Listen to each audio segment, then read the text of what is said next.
नमस्ते दोस्तों। अक्सर लोग बोलते हैं कि जो जनरेशन कुछ नहीं कर सकती, मतलब जेनजी, जिसने नेपाल की सरकार को ही पलट के रख दिया।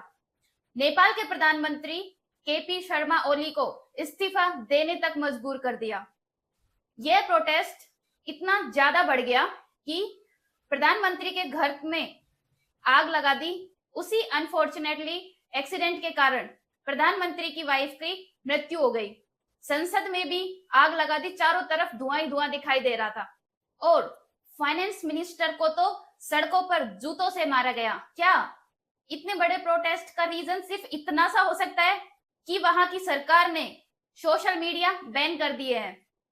चलो देखते हैं हम हमारी वीडियो में इसके मेजर रीजन क्या क्या है। तो दोस्तों, इस बात की शुरुआत होती है 8 सितंबर 2025 से, जब हजारों लोग सड़कों पर प्रोटेस्ट के लिए उतर गए, जिसमें ज्यादातर लोग 20 से 25 साल की उम्र के थे, जिनको जेनजी कहा जाता है। इनमें से ज्यादातर बच्चों ने स्कूल की, कॉलेज की ड्रेस पहनी हुई थी। इस प्रोटेस्ट को नेपाल की हामी ऑर्गेनाइजेशन ने ऑर्गेनाइज किया था। ये प्रोटेस्ट नॉन वायलेंस तरीके से वहां की संसद तक जाना था, लेकिन वहां की सरकार ने वहां की पुलिस वहां तैनात कर दी और जो जनरेशन आगे बढ़ रही थी उन पर टीयर गैस, रबर बुलेट और उनको खदेड़ने के लिए पानी की बौछार कर दी। इन सभी के चलते हुए पुलिस वाले और जेनजी प्रोटेस्टर में झगड़ा हो जाता है। कुछ तो प्रोटेस्टर संसद के अंदर चले जाते हैं।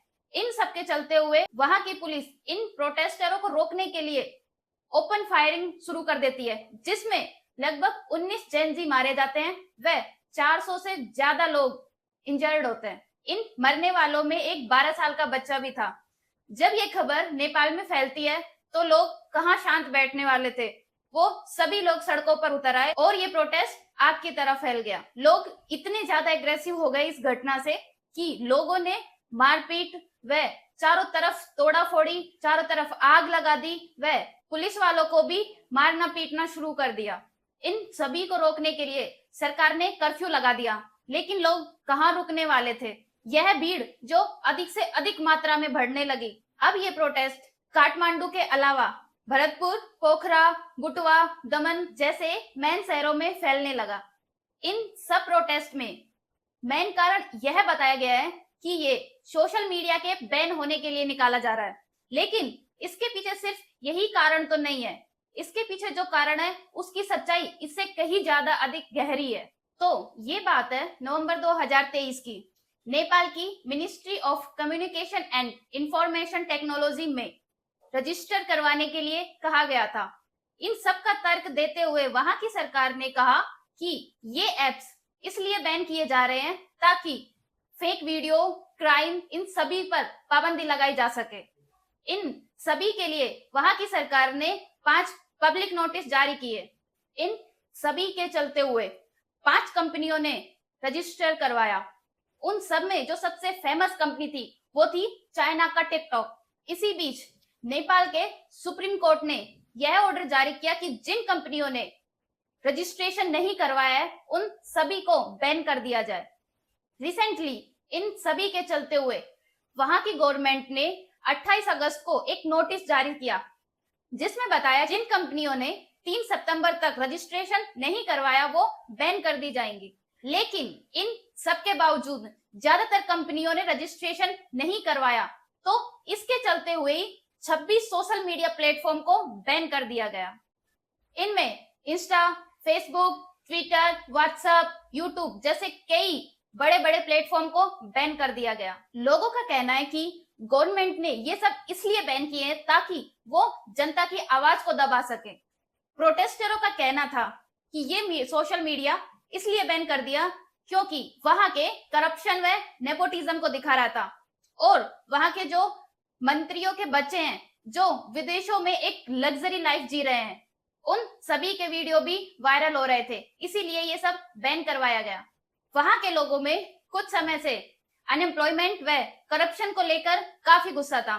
2024 में यूथ अनएम्प्लॉयमेंट की रेट लगभग 20% से ज्यादा। इसका मतलब है हर 5 यूथ में से एक बेरोजगार था और नए रोजगार के प्लेटफॉर्म नहीं उपलब्ध करवाए जा रहे थे। वहां के लोगों में इतनी बेरोजगारी थी कि हजारों लोग रसिया यूक्रेन के युद्ध में लड़ने के लिए चले गए कुछ पैसों के लिए।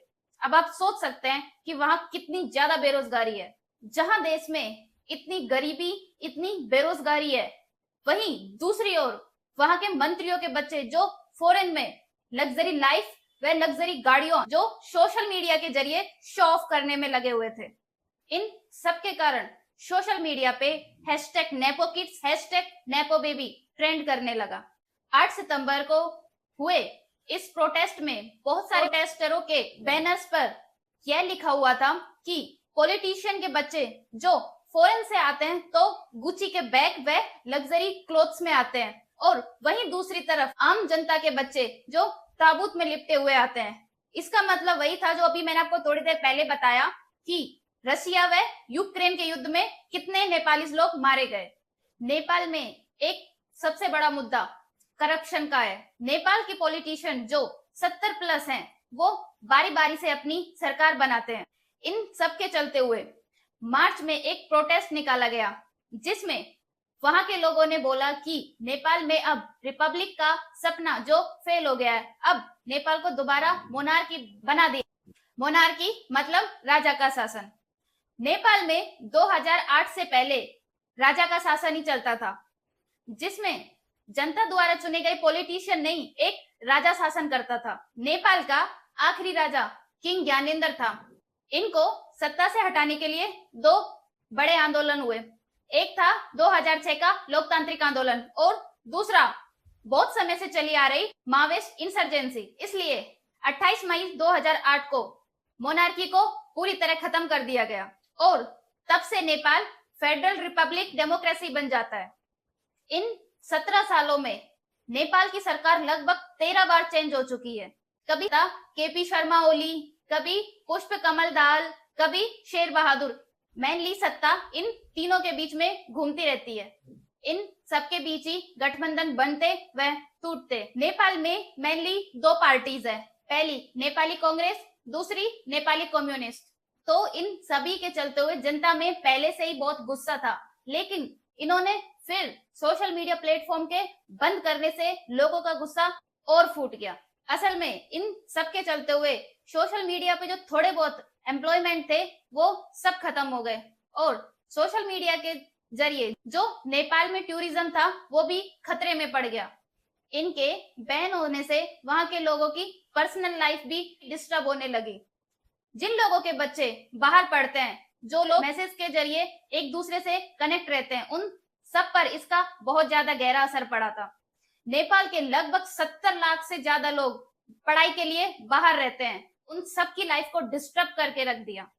जब इस चीज के लिए वहां की जनता ने सड़कों पर उतरकर प्रोटेस्ट किया, तब वहां की गवर्नमेंट ऐसे रिएक्ट करने लगी जैसे सब कुछ उनके हाथ में हो। वह उन जेनजी जनरेशन के उन कम उम्र के बच्चों पर ओपन फायरिंग करने लगी, तो लोगों में यह गुस्सा और भी ज्यादा बढ़ गया। इन सभी के दबाव में आकर वहां की सरकार ने सोशल मीडिया ऐप पर जो बैन लगा हुआ था उसको हटा दिया और होम मिनिस्टर ने भी इस्तीफा दे दिया। लेकिन जनता में इतना गुस्सा था इस बात को लेकर, उन्होंने वहां की संसद व वहां के मंत्रियों के घरों में आग लगा दी गई। फिर वहां की आर्मी ने मंत्रियों को हेलीकॉप्टर के जरिए रेस्क्यू किया गया। फाइनली 9 सितंबर को वहां के प्रधानमंत्री ने इस्तीफा दे दिया। इसी के साथ ये प्रोटेस्ट शांत हो गया। फिर नेपाल के लोगों ने पहली महिला प्राइम मिनिस्टर सुशीला कार्की को चुना, जो पहले चीफ जस्टिस थी। अब नेपाल में धीरे धीरे वो हालात नॉर्मल हो रहे हैं।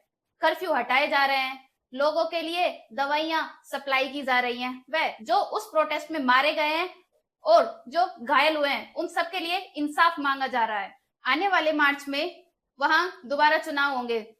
तब तक ये सरकार बेरोजगारी व महंगाई पर किस हद तक काबू पा लेती है देखना होगा। मिलते हैं जल्द ही नेक्स्ट वीडियो में, तब तक के लिए थैंक यू, धन्यवाद।